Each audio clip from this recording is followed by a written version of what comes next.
ঠিক তখনই তার বেস্ট ফ্রেন্ড ইভি সেখানে আসে। ইভি তার গলায় কামড়ের দাগ দেখে সে এই বিষয়ে প্রশ্ন করে।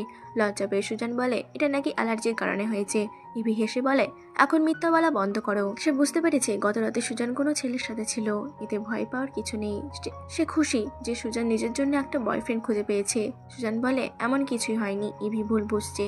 তখন ইভি বলে মিথ্যা বলা বন্ধ করো। ইভি জানে সুজান অনেক কষ্ট সহ্য করছে। তার বাবা মা মারা গেছেন, তার ভাই হাসপাতালে ভর্তি, তাই তার জীবনে এমন একজন থাকা দরকার যে তার খেয়াল রাখবে।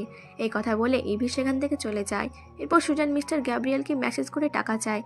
মিস্টার গ্যাব্রিয়েল তাকে একটি ঠিকানা পাঠান এবং সেখানে দেখা করতে বলেন। সুজান সেই জায়গায় পৌঁছায়। অ্যাসিস্ট্যান্ট লিও মিস্টার গ্যাব্রিয়েলের কাছে সুজানকে নিয়ে যায়। তখন মিস্টার গ্যাব্রিয়েল কফি খাচ্ছিলেন। সুজান তার কাছে গিয়ে বলে আপনি তো বলেছিলেন অনলাইন টাকা পাঠাবেন, তাহলে কেন পাঠাননি? যদি অনলাইনে না থাকে তাহলে ক্যাশ দিলেও হবে। তখন মিস্টার গ্যাব্রিয়েল তার খুব কাছে এসে তার ঠোঁট স্পর্শ করতে থাকেন।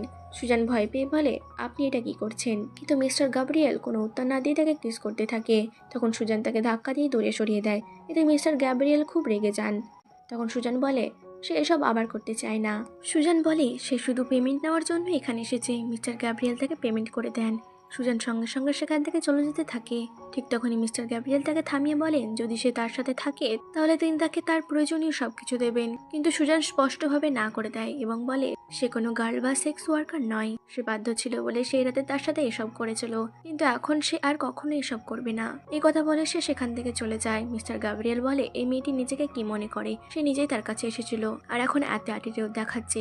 বাইরে বের হয়ে সুজান ফোনে দেখে যে মিস্টার গ্যাব্রিয়েল তাকে 5 লাখ ইউয়ান পাঠিয়েছে। সে খুব বেশি অবাক হয়ে যায় এবং ভাবে তাদের ডিল তো 5,000 টাকা ছিল। সে মিস্টার গ্যাব্রিয়েলকে মেসেজ করে কিন্তু দেখে মিস্টার গ্যাব্রিয়েল তাকে ওই চ্যাট থেকে ব্লক করে দিয়েছে। পরের দিন সুজান ইভির সাথে থাকে। তখন তারা দেখে জুলি একটি গাড়ি থেকে নামছে। ইভি সুজানকে বলে এই গাড়িটা তো মিস্টার গ্যাব্রিয়েলের মনে হচ্ছে, কিন্তু জলি ওই গাড়িতে কি করছিল? সুজানও গাড়িটা চিনে ফেলে এবং ইভিকে জিজ্ঞাসা করে সে কিভাবে মিস্টার গ্যাব্রিয়েলকে চেনে। ইভি বলে মিস্টার গ্যাব্রিয়েলকে তো সবাই চেনে, সে এমনও শুনেছে যে তিনি প্রতি সপ্তাহে নতুন মেয়ের সাথে ডেট করেন। এটা শুনে সুজান ভাবে মিস্টার গ্যাব্রিয়েল সত্যি একজন প্লে বয়। ঠিক তখনই কিউআই ক্লাব থেকে সুজানের কাছে ফোন আসে। সে খুব খুশি হয়ে ইভিকে বলে যে তার নতুন জব হয়েছে, এখন তার সব সমস্যার সমাধান হয়ে যাবে। পরের দিন সুজান তার নতুন জবে যায়। তখনই মিস্টার লুর লোকজন তাকে ধরে ফেলে। সুজান খুব ভয় পেয়ে মিস্টার লুকে বলে যদি সে তার সাথে কিছু করে তাহলে সে পুলিশে কমপ্লেন করবে, কিন্তু মিস্টার লু বলে সেদিন সে তার মাথায় বোতল ভেঙেছিল, তাই সে তাকে এত সহজে ছাড়বে না। এরপর সে তার সঙ্গে জোর করতে শুরু করে। ঠিক তখনই একজন লোক এসে মিস্টার লুকে জানায় যে বস মিস্টার গ্যাব্রিয়েল সেখানে পৌঁছে গেছেন। তখন মিস্টার লু তার লোকদের বলে এই মেয়েটাকে তার গাড়িতে নিয়ে যেতে, সে মিস্টার গ্যাব্রিয়েলের সঙ্গে ডিল শেষ করে আসবে। তারা সুজানকে নিয়ে যাচ্ছিল। ঠিক তখনই সুজান সেখানে মিস্টার গ্যাব্রিয়েলকে দেখে ফেলে। কোনোভাবে নিজেকে ছাড়িয়ে সে দৌড়ে তার কাছে চলে যায় এবং বলে যে তারা তাকে কিডন্যাপ করেছে এবং সাহায্য চায়। মিস্টার গ্যাব্রিয়েল নিজেদের লোকদের দিয়ে সব গুন্ডাকে মারধর করে সেখান থেকে তাড়িয়ে দেয়। এরপর সে সুজানকে নিজের সঙ্গে নিয়ে যায় এবং জিজ্ঞাসা করে সে এখানে কি করছিল। সুজান বলে সে এখানে নতুন জবের জন্য এসেছিল, কিন্তু মিস্টার লু তাকে ধরে খারাপ ব্যবহার করতে শুরু করে। তখন মিস্টার গ্যাব্রিয়েল তাকে নিজের কোলে টেনে নেয় এবং বলে যদি তার জব দরকার হয় তাহলে সে তার সাথে কাজ করতে পারে, তিনি তাকে ভালো পে করবেন। এরপর সে তাকে কিস করতে শুরু করে। তখন সুজান তার ঠোঁটে কামড় দিয়ে বলে সে কেন নিজের জন্য অন্য কোনো মেয়েকে খুঁজে নেয় না। ঠিক তখনই বাইরে থেকে একজন লোক বলে যে মিস্টার লু এসে গেছেন। মিস্টার গ্যাব্রিয়েল লুর কাছে গিয়ে সরাসরি তার প্রপোজাল রিজেক্ট করে দেয় এবং সেখান থেকে চলে যায়। লু খুব ভয় পেয়ে যায় এবং অ্যাসিস্ট্যান্টকে জিজ্ঞাসা করে মিস্টার গ্যাব্রিয়েল কেন এমন করলো। অ্যাসিস্ট্যান্ট বলে তুমি মিস সুজানকে কিডন্যাপ করার চেষ্টা করেছিলে, তাই মিস্টার গ্যাব্রিয়েল তোমার উপর রেগে আছেন। এটা শুনে লু খুব শকড হয়ে যায় এবং ভাবে মিস্টার গ্যাব্রিয়েল কেন ওই সাধারণ মেয়েটার পেছনে পড়ে আছে। অন্যদিকে মিস্টার গ্যাব্রিয়েল সুজানকে বাসায় পৌঁছে দিতে যান। তখন সুজান তার গাড়িতে সে একই পার্স দেখে এবং ভাবে নিশ্চয়ই এই পার্সটা জুলি তাকে গিফট করেছে। তখন সে সরাসরি তাকে বলে যদি সে বেশি মেয়েদের সাথে ঘুমায় তাহলে সে অসুস্থ হয়ে পড়বে। এটা শুনে মিস্টার গ্যাব্রিয়েল শকড হয়ে যায় এবং সুজানের দিকে তাকিয়ে বলেন তার কথার মানে কি, সে কি তাকে এত খারাপ মানুষ মনে করে? তখন ভয় পেয়ে সুজান বলে এমন কোনো কথা নাই, সে শুধু এমনিতেই বলেছিল। সে শুনেছে বেশি বডি কাউন্ট হলে মানুষ অসুস্থ হয়ে পড়ে, তাই সে কথাটা বলেছে। তখন মিস্টার গ্যাব্রিয়েল বলেন যদি এমনটাই হয় তাহলে কাল তাকে তার সঙ্গে হাসপাতালে যেতে হবে চেকআপের জন্য। সুজান চলে যাওয়ার পর অ্যাসিস্ট্যান্ট মিস্টার গ্যাব্রিয়েলকে বলে তার মা তার জন্য যে মেয়েটাকে পছন্দ করেছেন তার নাম জুলি। সে জুলির সম্পর্কে খোঁজ নিয়েছে এবং জানতে পেরেছে যে জুলির এখন পর্যন্ত 9 জন বয়ফ্রেন্ড ছিল। এটা শুনে মিস্টার গ্যাব্রিয়েল অ্যাসিস্ট্যান্টকে বলেন এই ইনফরমেশনটা এখনই তার মাকে পাঠিয়ে দিতে, না হলে তিনি ওই মেয়ের সঙ্গে তার বিয়ে ঠিক করে দেবেন। পরের দিন মিস্টার গ্যাব্রিয়েল সুজানকে নিয়ে হাসপাতালে আসেন। চেকআপের পর নার্স সুজানকে বলে সে একদম নর্মাল। তারপর সে তার কানে ফিসফিস করে বলে তার বয়ফ্রেন্ড খুব হ্যান্ডসাম, তাই তাড়াতাড়ি তাকে বিয়ে করে নিতে। এটা শুনে সুজান লজ্জা পায় এবং সেখান থেকে বাইরে চলে যায়। তখন মিস্টার গ্যাব্রিয়েল তাকে জিজ্ঞাসা করে তার গাল এত লাল হয়ে আছে কেন এবং সে এত লজ্জায় বা পাচ্ছে কেন। সুজান বলে তেমন কিছু না, হয়তো অ্যালার্জির কারণে হয়েছে। এই কথা বলে সে সেখান থেকে দৌড়ে চলে যায়। রাতেও সুজান মিস্টার গ্যাব্রিয়েলের সম্পর্কে ভাবতে থাকে। সে সেই লাভ লেটারটা বের করে যেটা সে স্কুলের সময় মিস্টার গ্যাব্রিয়েলের জন্য লিখেছিল, কিন্তু কখনোই তাকে দিতে পারেনি। এসব ভাবার মাঝে তার ফোনে মিস্টার গ্যাব্রিয়েলের কল আসে। তখন মিস্টার গ্যাব্রিয়েল বাইরে তার জন্য অপেক্ষা করছিলেন। সুজান তার কাছে গিয়ে জিজ্ঞাসা করে এত রাতে তিনি সেখানে কি করছেন। মিস্টার গ্যাব্রিয়েল বলেন তার ঘুম আসছিল না, সে সারাক্ষণ তার কথা ভাবছিল এবং তার মাথাও ব্যথা করছিল, তাই সে তার কাছে চলে এসেছে। সুজান কিছু বলতে যাচ্ছিল, এমন সময় মিস্টার গ্যাব্রিয়েল তাকে তার মাথা মাসাজ করে দিতে বলে। সুজান তার কথা মেনে নেয়, কিন্তু সে যখন তার কাছে যায় তখন মিস্টার গ্যাব্রিয়েল তাকে ধরে চুমু দিতে শুরু করেন। সুজান তাকে থামিয়ে দেয় এবং বলে যদি তার নিজের চাহিদা পূরণ করতে হয় তাহলে সে কেন নিজের জন্য কোনো প্রস্টিটিউট রাখে না। এই কথা শুনে মিস্টার গ্যাব্রিয়েল খুব কষ্ট পায় এবং সুজানকে গাড়ি থেকে নামিয়ে দিয়ে সেখান থেকে চলে যায়। পরের দিন সুজান তার নতুন জবে যায়। তখন সে একটি কল পায় এবং জানতে পারে যে তার কলেজের ফি মিস্টার গ্যাব্রিয়েল পরিশোধ করে দিয়েছেন। সুজান মিস্টার গ্যাব্রিয়েলকে ফোন করে বলে তার জন্য এসব করার কোনো দরকার ছিল না, সে তার টাকা চায় না। এই কথা বলে সে ফোন কেটে দেয়। এরপর অ্যাসিস্ট্যান্ট মিস্টার গ্যাব্রিয়েলকে জানায় যে সুজান গোল্ড ক্লাবে নতুন জব জয়েন করেছে। অন্যদিকে সুজানের শৈশবের বন্ধু ইথান তাকে দেখে ফেলে এবং তার কাছে আসে। ইথানকে দেখে সুজান খুব খুশি হয়ে যায়। ইথান তাকে জিজ্ঞাসা করে সে এখানে কি করছে। সুজান বলে সেখানে পার্ট টাইম জব করে। এরপর ইথান সুজানকে তার বাবা মা এবং ভাইয়ের ব্যাপারে জিজ্ঞাসা করে।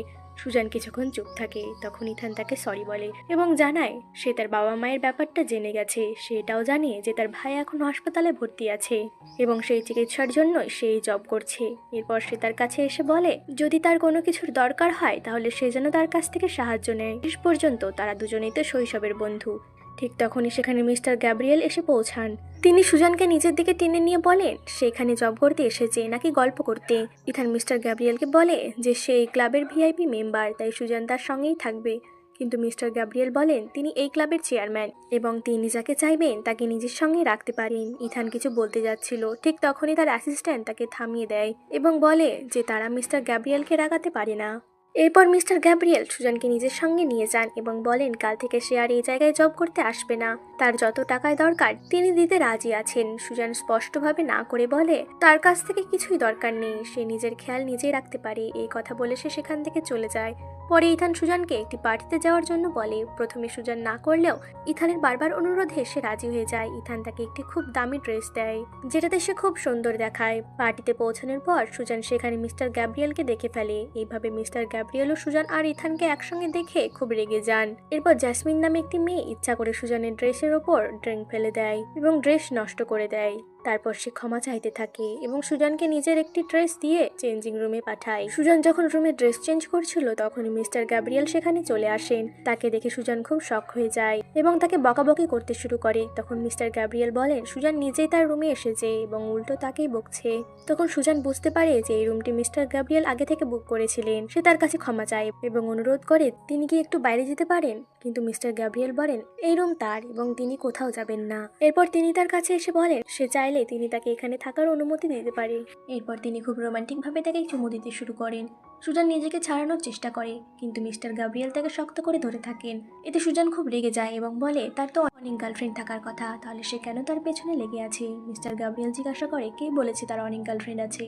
তখন সুজান বলে সবাই জানে যে তিনি প্রতি উইকেন্ডে নতুন মেয়ের সঙ্গে ডেট করেন। তখন মিস্টার গ্যাব্রিয়েল বলেন সম্ভবত সে তার সম্পর্কে ঠিকভাবে জানে না। এই কথা বলে তিনি সেখান থেকে চলে যান। রাতে সুজানের এক মাতাল প্রতিবেশী মদ খেয়ে এসে তাকে দরজা খুলতে বলে। সুজান খুব ভয় পেয়ে সঙ্গে সঙ্গে ইথানকে কল করে ডাকে। ইথান দ্রুত সেখানে পৌঁছে যায়। তাকে দেখে সুজান কিছুটা স্বস্তি পায়। এরপর ইথান তাকে নিয়ে একটি ক্লাবে যায়। সেখানে জ্যাসমিন মিস্টার গ্যাব্রিয়েলের সঙ্গে আসে। জ্যাসমিন সুজানের ড্রেস নষ্ট করার জন্য তার কাছে ক্ষমা চায় এবং তাকে ওয়াইন পান করার অফার করে। সুজান ওয়াইন খাওয়ার পর তার শরীরে গরম লাগতে শুরু করে এবং সে সেখান থেকে চলে যায়। তখন মিস্টার গ্যাব্রিয়েলও তার পেছনে যায়। মিস্টার গ্যাব্রিয়েল ইথানের ব্যাপারটা জানতে চায় এবং বলে সে ইথানের সঙ্গে সেখানে কি করছে। সুজান বলে এতে তার কি এবং সে কে যে তাকে এসব প্রশ্ন করবে। তখন মিস্টার গ্যাব্রিয়েল তাকে চুমু দিতে শুরু করে এবং বলে ইথান ভালো ছেলে নয়। সুজান তাকে ধাক্কা দিয়ে দূরে সরিয়ে দেয় এবং কাঁদতে কাঁদতে বলে তার সাথে আসলে তার কি সমস্যা আর সে কেন তার পিছু ছাড়ছে না। মিস্টার গ্যাব্রিয়েল তার কাছে এসে বলে সে তাকে পছন্দ করে এবং আবার চুমু দিতে যায়। তখন রেগে গিয়ে সুজান তাকে জোরে একটি চড় মারে এবং সেখান থেকে চলে যায়। পরের দিন সুজান ইথানের সঙ্গে তার ভাইয়ের সাথে দেখা করতে যায়, কিন্তু তার ভাইয়ের অবস্থা খুব খারাপ হয়ে যায়। ডাক্তার বলেন দ্রুত অপারেশন না করালে সে বাঁচবে না এবং অপারেশনের খরচ অনেক বেশি। এসব শুনে সুজান খুব কষ্ট পায় এবং কাঁদতে শুরু করে। এরপর তারা দুজন একটি ক্যাফেতে বসে। তখন ইথান তাকে বলে সে যেন চিন্তা না করে, তার ভাইয়ের কিছু হতে দেবে না। ইথান সুজানকে বলে সে তার ভাইয়ের অপারেশনের পুরো খরচ দেবে, এর বদলে সুজানকে তার জন্য একটি কাজ করে দিতে হবে। সে তার জন্য যে কোনো কিছু করতে রাজি। তখন ইথান বলে তাকে তার সঙ্গে বিয়ে করতে হবে। এটা শুনে সুজান খুব শক হয়ে যায় এবং বলে সে কি বলছে, সে কখনোই তাকে সে চোখে দেখেনি। তখন ইথান বলে ভয় পাওয়ার কিছু নেই, তাদের শুধু অভিনয় করতে হবে। তার মায়ের শরীর ভালো নেই এবং তিনি খুব তাড়াতাড়ি তার বিয়ে দিতে চান, তাই সে চায় সুজান যেন তার গার্লফ্রেন্ড হওয়ার অভিনয় করে। তাছাড়া তার মা আগেই সুজানকে পছন্দ করতেন, তাই তাদের একসঙ্গে দেখে তিনি খুব খুশি হবেন। শেষে সুজান রাজি হয়ে যায় এবং বলে এতে যদি আন্টির স্বাস্থ্যের উন্নতি হয় তাহলে সেটা করতে প্রস্তুত। পরে ইথানের অ্যাসিস্ট্যান্ট সুজানকে ইথানের পক্ষ থেকে একটি রিং দেয়। রিংটা দেখে সুজান বোঝে নেয় এটা ভীষণ দামি, তাই সে নিতে রাজি হয় না। কিন্তু অ্যাসিস্ট্যান্ট বলে যদি তুমি এটা না নাও তাহলে ইথান খুব কষ্ট পাবে, তাই শেষ পর্যন্ত সুজান রিংটা নিয়ে নেয়। ঠিক তখনই মিস্টার গ্যাব্রিয়েলের অ্যাসিস্ট্যান্ট এসে সুজানকে মিস্টার গ্যাব্রিয়েলের কাছে নিয়ে যায়। সুজান মিস্টার গ্যাব্রিয়েলকে জিজ্ঞাসা করেন এখন আমাকে এখানে কেন রেখেছো। তখন মিস্টার গ্যাব্রিয়েল বলে আমি তোমার ভাইয়ের ব্যাপারে জানতে পেরেছি এবং আমি তোমাকে সাহায্য করতে চাই। তখন সুজান বলে আমার তোমার কোনো সাহায্যের দরকার নেই, তাছাড়া আমার ভাইয়ের চিকিৎসার জন্য ইথান আমাকে সাহায্য করছে, তাই তোমার টাকারও কোনো দরকার নেই। মিস্টার গ্যাব্রিয়েল বলে তুমি এসব কি বলছো, ওর সঙ্গে তুমি কি ডিল করেছো, না হলে সে এত সহজে তোমাকে সাহায্য করবে না। তখন সুজান বলে ইথান তোমার মতো না, তাই তুমি আমার ব্যাপারে চিন্তা করা বন্ধ করো, আর যাই হোক আমি কখনোই তোমার সাহায্য নেব না। এটা বলে সুজান সেখান থেকে চলে যায়। পরদিন সুজান ডাক্তার ফেংয়ের সঙ্গে দেখা করেন। ডাক্তার ফেং সুজানকে বলে এখন তোমার ভাইকে নিয়ে চিন্তা করার কোনো দরকার নেই, খুব শীঘ্রই তার অপারেশন করা হবে, সে পুরোপুরি ঠিক হয়ে যাবে। এটা শুনে সুজান খুব খুশি হয়। বাইরে বেরোতেই তার দেখা হয় তার পুরনো বন্ধু শারিনের সঙ্গে। সুজান শারিনের স্বামীর কথা জিজ্ঞাসা করলে শারিন একটু মন খারাপ করে বলে যে তার স্বামীর মৃত্যু হয়েছে। এটা শুনে সুজান অবাক হয়ে বলে তোমার স্বামীর অপারেশন তো ডাক্তার ফেং করেছিলেন, তাহলে তার মৃত্যু হলো কিভাবে। তখন শারিন সুজানকে বলে ডাক্তার ফেং এক নম্বরের বদমাস, সে আসলে কোনো ডাক্তারই না, সে একজন সাইকো যে রোগীদের ওপর এক্সপেরিমেন্ট করে এবং তাদের অঙ্গ বের করে বাইরে বিক্রি করে দেয়। আমি এই হাসপাতালের বিরুদ্ধে কেস করেছি, কিন্তু পুলিশ ওদের সঙ্গে মিলে আছে। এটা শুনে সুজান ভীষণ ভয় পেয়ে যায় এবং সরাসরি ডাক্তার ফেং এর কাছে গিয়ে তার ভাইয়ের ব্যাপারে জানতে চায়। ডাক্তার ফেং বুঝে যায় যে সুজান তার সত্য জেনে গেছে, তাই সে সুজানকে ধরে ফেলে বেঁধে রাখে এবং বলে এখন তোমার সঙ্গে আমাকে ঠিক তাই করতে হবে যা আমি তোমার ভাইয়ের সঙ্গে করতে যাচ্ছিলাম। সুজান খুব ভয় পেয়ে বলে তুমি যদি আমার সঙ্গে কিছু করো তাহলে আমি পুলিশকে সব বলে দেবো যে তুমি এখানে রোগীদের ওপর এক্সপেরিমেন্ট করো। কিন্তু ডাক্তার ফেং বলে এসব বলার জন্য তুমি এখান থেকে জীবিত বের হতে পারবে না। আর এখানে আমাদের এই পার্ট শেষ হয়। বন্ধুরা গল্পের পরের অংশ দেখতে ভিডিওটিতে লাইক দাও আর চ্যানেলটি সাবস্ক্রাইব করে নিও। Thank you for watching.